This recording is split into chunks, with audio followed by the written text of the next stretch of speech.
পশ্চিমবঙ্গের আমার সকল প্রিয় ভাই এবং বোনেরা, আপনাদের সকলকে আমার নমস্কার জানাই। গণতন্ত্রের প্রত্যেকটি উৎসব অত্যন্ত পবিত্র হয়ে থাকে। पश्चिम बंगाल का चुनाव प्रचार अब थम चुका है, लेकिन आखिरी दिन प्रधानमंत्री नरेंद्र मोदी का एक खास संदेश पूरे बंगाल में चर्चा का विषय बन गया। आज सोमवार 5 बजे जैसे ही चुनाव प्रचार खत्म हुआ, पीएम मोदी ने बांग्ला भाषा में एक बेहद ही भावुक ऑडियो संदेश जारी किया और कहा कि बंगाल का यह चुनावी अभियान उनके लिए सिर्फ प्रचार नहीं बल्कि एक तीर्थ यात्रा जैसा अनुभव रहा।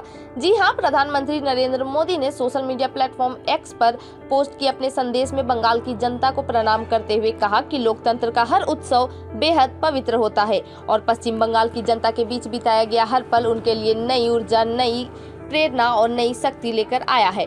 मोदी ने कहा कि बंगाल की धरती पर हुए हर रोड शो, हर रैली सिर्फ राजनीतिक कार्यक्रम नहीं थे बल्कि एक आध्यात्मिक अनुभव जैसा था।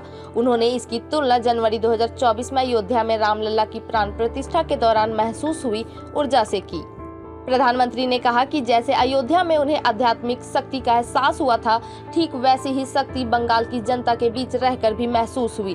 उन्होंने कहा, मेरे लिए जनता ही जनार्दन है और जनता का आशीर्वाद ही मेरी सबसे बड़ी ताकत है। पीएम मोदी ने अपने संबोधन में बंगाल के हर परिवार, हर युवा, हर महिला, हर बुजुर्ग और हर मतदाता का आभार जताया। उन्होंने कहा कि प्रचार के दौरान मिले प्यार, समर्थन, संदेश, चिट्ठियां और शुभकामनाएं उनके जीवन की सबसे बड़ी पूंजी है।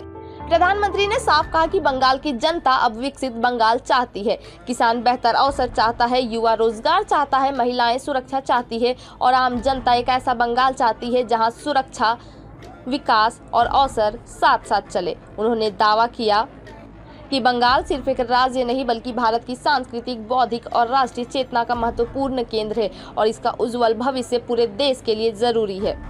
मालूम हो 29 अप्रैल को पश्चिम बंगाल विधानसभा चुनाव में दूसरे चरण का मतदान होना है। दूसरे चरण में कुल 142 सीटों पर निर्णायक मतदान होगा। इसी बीच प्रधानमंत्री नरेंद्र मोदी ने बंगाल की जनता से रिकॉर्ड मतदान करने की भी अपील की। उन्होंने कहा, लोकतंत्र के इस पवित्र पर्व में बढ़ चढ़ कर हिस्सा लीजिए क्योंकि आपका हर वोट सिर्फ सरकार नहीं चुनेगा बल्कि बंगाल के आने वाले कल की दिशा भी तय करेगा। अब यह देखना बेहद दिलचस्प होगा कि क्या पीएम मोदी की भावनात्मक अपील और बीजेपी का आक्रामक प्रचार बंगाल में बड़ा बदलाव ला पाएगा या फिर ममता बनर्जी अपनी मजबूत पकड़ कायम रखेगी। 29 अप्रैल को जनता फैसला करेगी और 4 मई को तय होगा क्या बंगाल में कमल खिलेगा या दीदी फिर बनाए रखेगी अपना किला। बंगाल विधानसभा चुनाव पर आपकी क्या राय है, हमें कमेंट कर जरूर बताएं।